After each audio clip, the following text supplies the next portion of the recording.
بسم اللہ الرحمن الرحیم۔ یہ ہے 19ویں پارے کا دوسرا حصہ، سورہ شعراء۔ یہ سورت مکی ہے اور اس میں 227 آیتیں اور 11 رکوع ہیں۔ شروع اللہ کے نام سے جو سب پر مہربان ہے، بہت مہربان ہے۔ طٰ یہ اس کتاب کی آیتیں ہیں جو حق کو واضح کرنے والی ہے۔ اے پیغمبر، شاید تم اس غم میں اپنی جان ہلاک کیے جا رہے ہو کہ یہ لوگ ایمان کیوں نہیں لاتے۔ اگر ہم چاہیں تو ان پر آسمان سے کوئی ایسی نشانی اتار دیں کہ اس کے آگے ان کی گردنیں جھک کر رہ جائیں۔ ان کا حال تو یہ ہے کہ ان کے پاس خدائے رحمان کی طرف سے جو کوئی نصیحت آتی ہے یہ اس سے منہ موڑ لیتے ہیں۔ اس طرح انہوں نے حق کو جھٹلا دیا ہے۔ چنانچہ یہ لوگ جن باتوں کا مذاق اڑاتے رہے ہیں، اب عنقریب ان کے ٹھیک ٹھیک حقائق ان کے سامنے آ جائیں گے۔ اور کیا انہوں نے زمین کو نہیں دیکھا کہ ہم نے اس میں ہر نفیس قسم کی کتنی چیزیں اگائی ہیں؟ یقیناً ان سب چیزوں میں عبرت کا بڑا سامان ہے، پھر بھی ان میں سے اکثر لوگ ایمان نہیں لاتے۔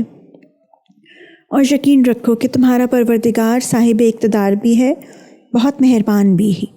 اور اس وقت کا حال سنو جب تمہارے پروردگار نے موسیٰ کو آواز دے کر کہا تھا کہ اس ظالم قوم کے پاس جاؤ، یعنی فرعون کی قوم کے پاس۔ کیا ان کے دل میں خدا کا خوف نہیں ہے؟ موسیٰ نے کہا کہ میرے پروردگار، مجھے ڈر ہے کہ وہ مجھے جھوٹا بنائیں گے، اور میرا دل تنگ ہونے لگتا ہے اور میری زبان نہیں چلتی، اس لیے آپ ہارون کو بھی نبوت کا پیغام بھیج دیجیے۔ اور میرے خلاف ان لوگوں نے ایک جرم بھی عائد کر رکھا ہے جس کی وجہ سے مجھے ڈر ہے کہ وہ مجھے قتل نہ کر ڈالیں۔ اللہ نے فرمایا، ہرگز نہیں، تم دونوں ہماری نشانیاں لے کر جاؤ، یقین رکھو کہ ہم تمہارے ساتھ ہیں، ساری باتیں سنتے رہیں گے۔ اب تم دونوں فرعون کے پاس جاؤ اور کہو کہ ہم دونوں رب العالمین کے پیغمبر ہیں اور یہ پیغام لائے ہیں کہ تم بنی اسرائیل کو ہمارے ساتھ بھیج دو۔ فرعون نے جواب میں موسیٰ علیہ السلام سے کہا، کیا ہم نے تمہیں اس وقت اپنے پاس رکھ کر نہیں پالا تھا جب تم بالکل بچے تھے، اور تم نے اپنی عمر کے بہت سے سال ہمارے یہاں رہ کر گزارے، اور جو حرکت تم نے کی تھی وہ بھی کر گزرے، اور تم بڑے ناشکر آدمی ہو۔ موسیٰ نے کہا، اس وقت وہ کام میں ایسی حالت میں کر گزرا تھا کہ مجھے پتہ نہیں تھا۔ چنانچہ جب مجھے تم لوگوں سے خوف ہوا تو میں تمہارے پاس سے فرار ہو گیا، پھر اللہ نے مجھے حکمت عطا فرمائی اور پیغمبروں میں شامل فرما دیا، اور وہ احسان جو تم مجھ پر رکھ رہے ہو اس کی حقیقت یہ ہے کہ تم نے سارے بنو اسرائیل کو غلام بنا رکھا ہے۔ فرعون نے کہا، اور یہ رب العالمین کیا چیز ہے؟ موسیٰ نے کہا، وہ سارے آسمانوں اور زمین کا اور ان ساری چیزوں کا پروردگار ہے جو ان کے درمیان پائی جاتی ہیں، اگر تم کو واقعی یقین کرنا ہو۔ فرعون نے اپنے ارد گرد کے لوگوں سے کہا، سن رہے ہو کہ نہیں؟ موسیٰ نے کہا، وہ تمہارا بھی پروردگار ہے اور تمہارے پچھلے باپ دادوں کا بھی۔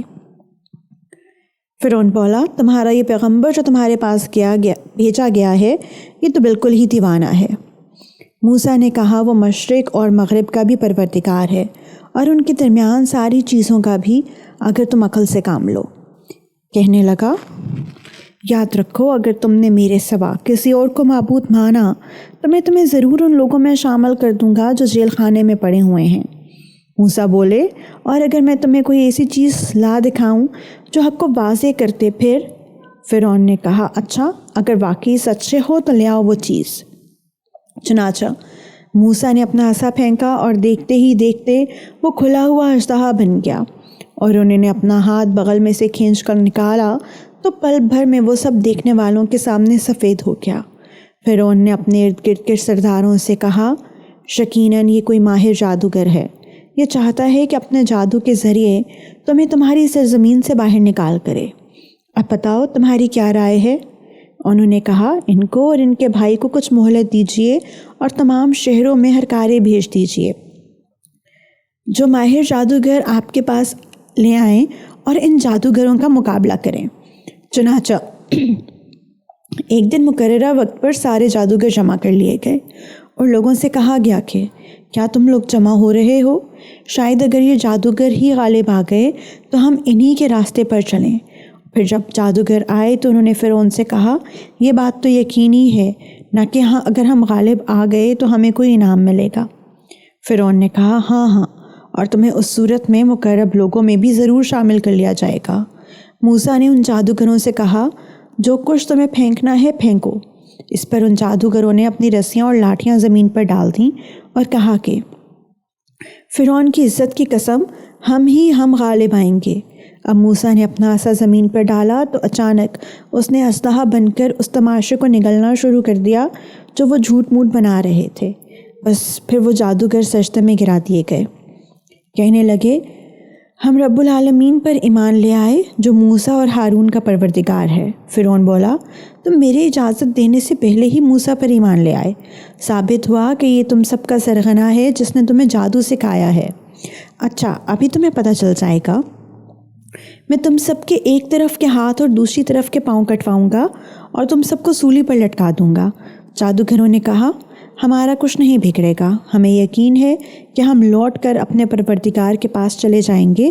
ہم تو شوق سے امید لگائے ہوئے ہیں کہ ہمارا پروردگار اس وجہ سے ہماری خطائیں بخش دے گا کہ سب سے پہلے ہم ایمان لائے تھے، اور ہم نے موسیٰ کے پاس وحی بھیجی کہ میرے بندوں کو لے کر راتوں رات روانہ ہو جاؤ، تمہارا پیچھا یقیناً کیا جائے گا۔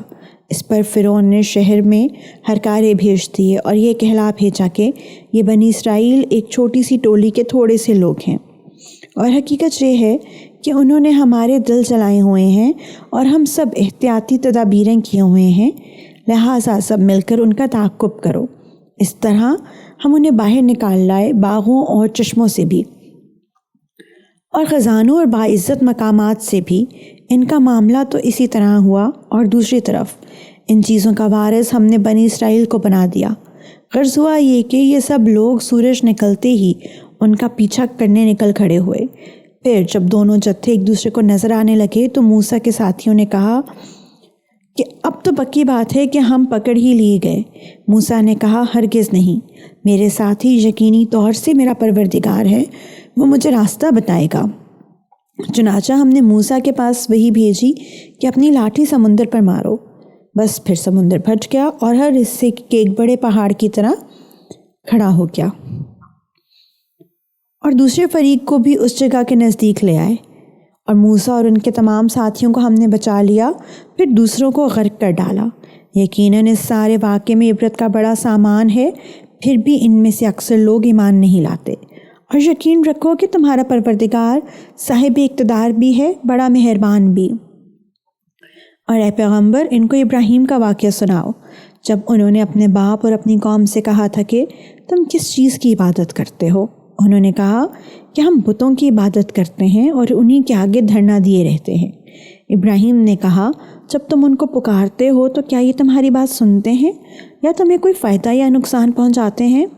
انہوں نے کہا اصل بات یہ ہے کہ ہم نے اپنے باپ دادوں کو ایسا ہی کرتے ہوئے پایا ہے۔ ابراہیم نے کہا بھلا کبھی تم نے ان چیزوں کو غور سے دیکھا بھی جن کی تم عبادت کرتے رہے ہو؟ تم بھی اور تمہارے پرانے باپ دادے بھی۔ میرے لیے تو یہ سب دشمن ہیں سوائے ایک رب العالمین کے جس نے مجھے پیدا کیا ہے، پھر وہی میری رہنمائی فرماتا ہے اور جو مجھے کھلاتا پلاتا ہے، اور جب میں بیمار ہوتا ہوں تو مجھے شفا دیتا ہے، اور جو مجھے موت دے گا پھر زندہ کرے گا، اور جس سے میں یہ امید لگائے ہوئے ہوں کہ وہ حساب و کتاب کے دن میری خطا بخش دے گا۔ میرے پروردگار مجھے حکمت عطا فرما اور مجھے نیک لوگوں میں شامل فرما لے، اور آنے والی نسلوں میں میرے لیے وہ زبانیں پیدا فرما دے جو میری سچائی کی گواہی دیں، اور مجھے ان لوگوں میں سے بنا دے جو نعمتوں والی جنت کے وارث ہوں گے، اور میرے باپ کی مغفرت فرما، یقیناً وہ گمراہ لوگوں میں سے ہے۔ اور اس دن مجھے رسوا نہ کرنا جس دن لوگوں کو دوبارہ زندہ کیا جائے گا، جس دن نہ کوئی مال کام آئے گا نہ اولاد۔ ہاں، جو شخص اللہ کے پاس سلامتی والا دل لے کر آئے گا اس کو نجات ملے گی، اور جنت متقی لوگوں کے لیے قریب کر دی جائے گی، اور دوزخ کھلے طور پر گمراہوں کے سامنے کر دی جائے گی، اور ان سے کہا جائے گا کہ کہاں ہیں وہ جن کی تم اللہ کو چھوڑ کر عبادت کیا کرتے تھے؟ کیا وہ تمہاری مدد کریں گے یا خود اپنا بچاؤ کر لیں گے؟ پھر ان کو اور گمراہوں کو بھی اوندا منہ دوزخ میں ڈال دیا جائے گا، اور ابلیس کے سارے لشکروں کو بھی۔